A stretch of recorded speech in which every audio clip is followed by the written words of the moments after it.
morning, kings, queens, and internet fiends. Welcome to another class. Today's lesson is going to be about the attention economy and how it's playing defense on your hopes, dreams, aspirations, and your long-term goals. And how it is you can better prepare yourself, protect yourself, and be aware of the decisions that you're making with your devices. So, what's the attention economy? What is the attention economy?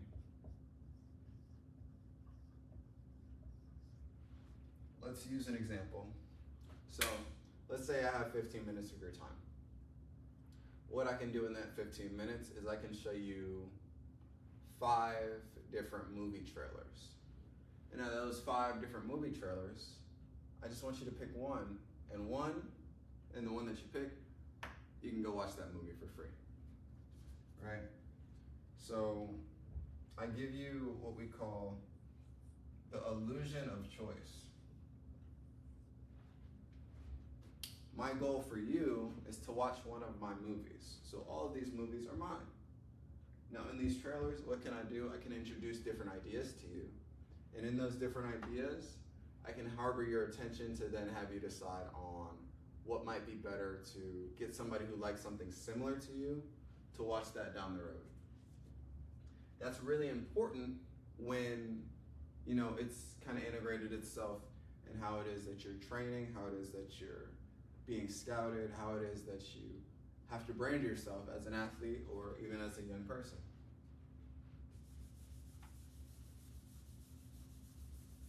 And so it's really valuable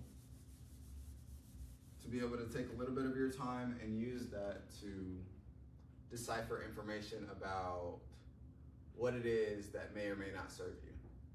And other times it is simply, how can I get you to look at something for 10 to 15 seconds, right? Which is fine when you don't have anything specific that you're trying to move towards or you're trying to decipher for yourself. It's like if you were to read a book, but you didn't care what book you read and you didn't care what page you're on.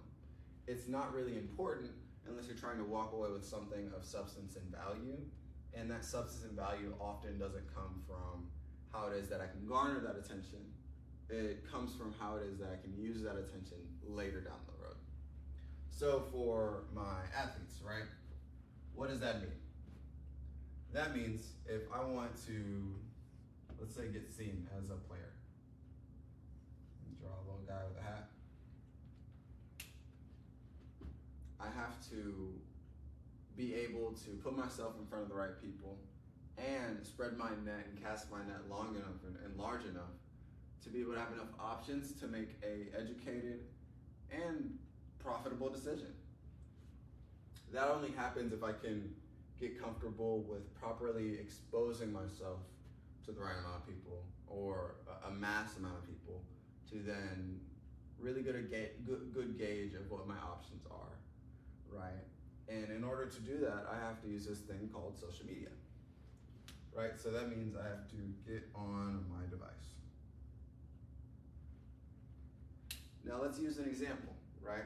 And this is to get your head in the mind of what it means to be functioning inside of the attention economy. So this is your phone, right? And let's say you wake up at 7 o'clock in the morning. You wake up to 4 notifications. Out of those 4 notifications, 1 is a missed text, 1 is a sports video or sports news, 1 is a video notification, and 1 is a, let's say, study reminder.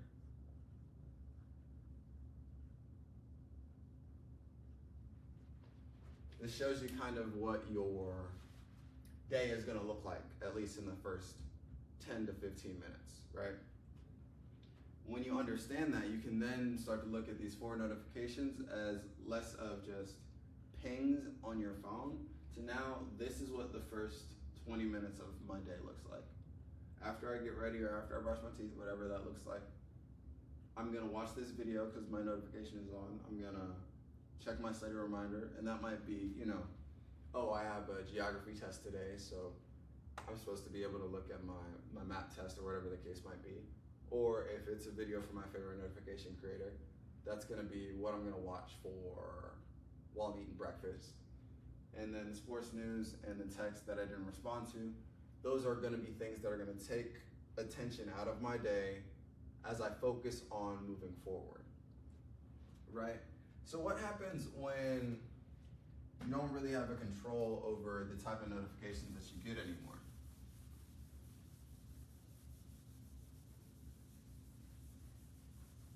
It quickly has gone from, and by show of hands, how many people have over 100 unresponded to emails? Yeah, the reason that's the case is because the monetization of getting in your inbox has gotten so outlandishly aggressive that now your inbox is flooded, your notifications are flooded. You can have your phone on Do Not Disturb, but then now you're missing opportunities. So you can't shut your phone off completely because there's a lot of things that you need to be mindful about. Even if you have a class, a lot of you guys, your classrooms are worked through Google Classroom, or your practice schedules are sent out through GroupMe. These are going to be things that work through your phone by nature. So it's not something where you can completely shut your phone off. What does that look like down the line? The question isn't how do you escape. The question isn't how do I not play this game of figuring out what it is my phone wants me to look at. It's how do I play better defense against my phone, right?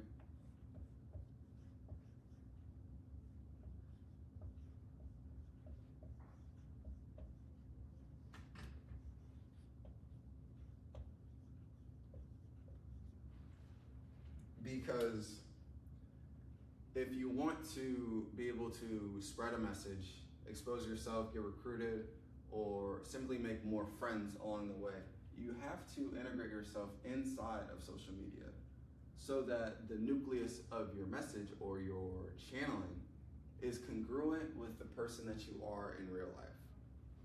So you have to use it. The identification of what's important to you comes with knowing how to properly present yourself, right? But how do I play defense, right? Number one, knowing what I'm looking for.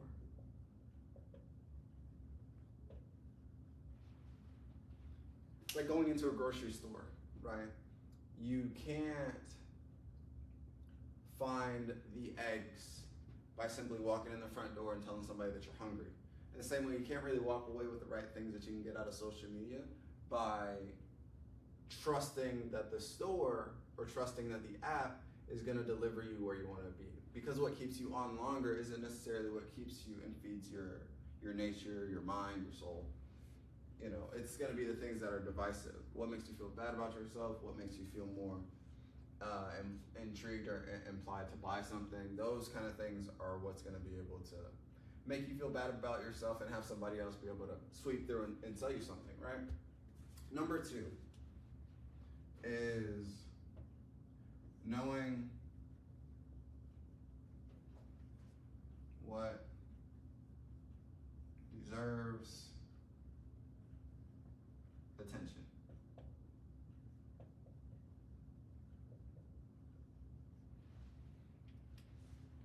It's really easy to kind of assume that willpower is enough to be able to negate a lot of the problems that come with being chronically online, but that's just not the case. That's not gonna happen. So if you can have a better understanding of what deserves your attention, you can slowly wean yourself off of the shock factor that keeps a lot of people hooked and addicted to their devices. It's like feeling surprised if somebody walked in behind you, right? The first time they tap you on your shoulder and jump you, that might be shocking, that might be scary. You do it for the 50th time, right? They're not shocked anymore. So what do you have to do? You have to amp the factor a little bit. Now I just can't sneak up and tap you on the shoulder. Maybe you have to fall from the ceiling, right? Okay, I've done that 50 times. That doesn't shock you anymore. All right, maybe I gotta rig firecrackers to the top of the room as I walk in. And when you kind of look at it like that, unsupervised, undeserving attention coming in and out of your personal routine only amps up more and more and more until you're hijacked to the point of no return. And so what does that look like for a person who has a goal? For a lot of you guys, it's, being seen, playing in high school, playing in college, landing your first NIL deal. It's aligning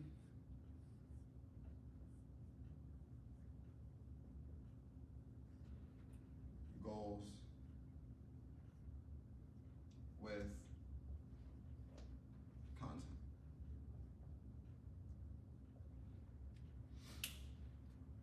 Now, there's no escaping the amount of ads that you're going to see. You're going to see about 50 different ads selling you whatever it is that you are looking for, right?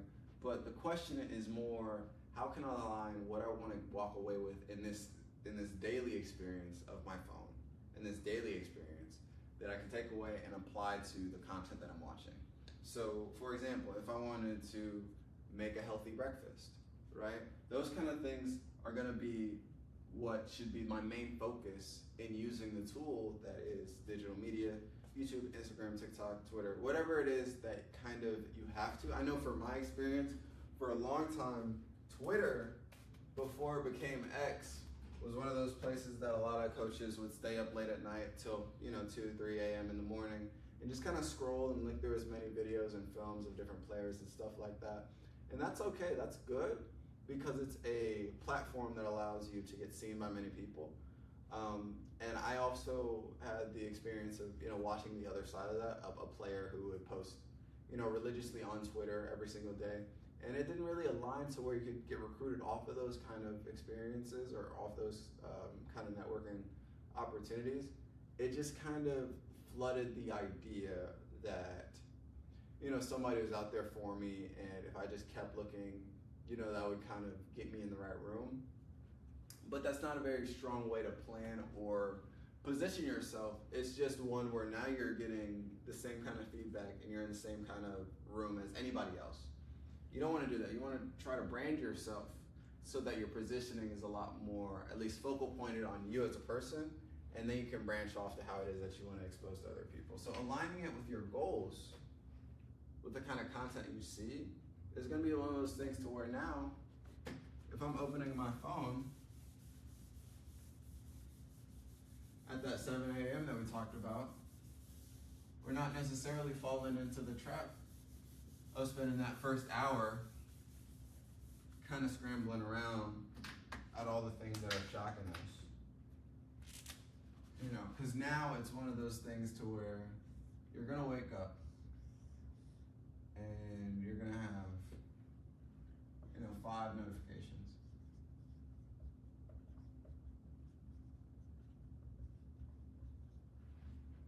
Three of which might be nonsense.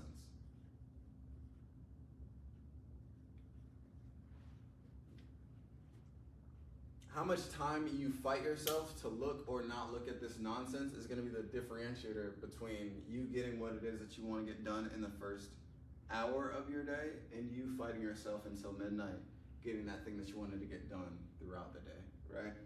And you can't really avoid this part, because the only way that you can find the diamonds in the rough is that you have to wade through the trash. So you're at war a little bit. But it's not something that it's not something that's hard. It's just something you have to constantly be aware of. Think about if you were a chef, right? A chef has to know and use at least 10 to 15 ingredients at all times. If he's gonna be able to make a good cake, he's gonna grill a steak, you got to know how to use the seasonings that you have at your disposal, and also know what's good and bad in the mix that you're making. You can't expect to be good at creating your own identity, especially in a world that packages branding at the most niche environments. You can't expect to be good at that unless you know what's going into the thing that you're making. Because if not, the salt slips in with the sugar. You got flour, but you also got, ketchup, and that doesn't blend as well as it would if you had a recipe going in prior beforehand. And a lot of times it's easier to expect the algorithm or your device to give you the answers. But in doing that, most of the time you'll get the answer that keeps you on the app longer, and not necessarily the answer that gives you the confidence to move forward in yourself to get something accomplished the way that you want to. So the last question I want to kind of touch on is, what does good defense symbolize? You're not going to lose the fight with your phone. You're not going to lose the fight with the device. Everybody has it. It's kind of the same way that nobody is perfect, or nobody's a bodybuilder for their entire life. But having the relationship of going to the gym is what keeps you healthier longer. It's one of those things of, how can I make a strong stride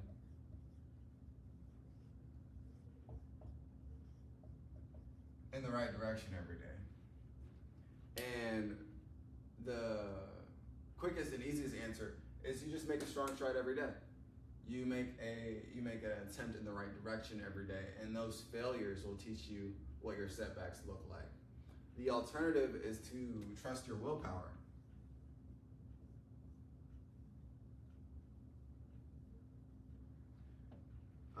Think about if you were a general at war, right? Every soldier believes that they are the strongest, most capable soldier, right? And if you're leading a platoon of soldiers, everybody is pumped up on the idea of ego and putting yourself first.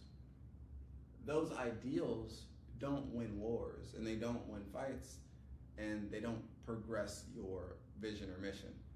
They are good for morale. They're good to make you feel better. So in trusting your willpower, it's the same way of saying you're gonna win a war, or you're gonna win a fight, or you're gonna win a game, by saying you want it more than the other person. Wanting it more doesn't make you faster as a sprinter. Wanting it more doesn't make you a better defensive coordinator. And if you're not running the right plays, it doesn't matter how bad you want it. You will lose. Especially when the team knows everything about you.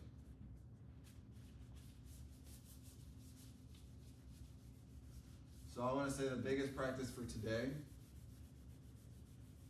is, the next time you're checking a notification, ask yourself,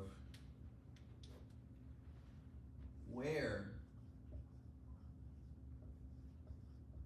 does this align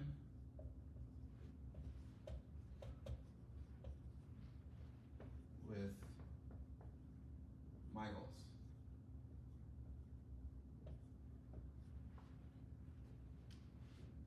And if you can start to answer that question efficiently every single time you're looking at your phone, now you can do this thing called compartmentalizing, which is just sectioning off information for different times. And the entertainment value that you have from the things that are really cool and really interesting in your phone, you can have that still in your life, but not in the driver's seat, to the point where now you're missing your lift, now you're not getting better as an athlete, or now you're just missing the entire point and purpose of whatever it is that you're doing. Be that if you were a volunteer worker, you're cooking at a work shelter, and then you watch one too many videos that say, cooking at a work shelter or a soup kitchen isn't beneficial for the people, then you start to believe that, and now you stop showing up for the thing that maybe might be a part of your identity. that's gonna be it for this lesson. I'll see you guys in the next one. I call it karma. Eat your heart out like Jeffrey Dahmer. Oh my gosh. Alright, I gotta see if I can export.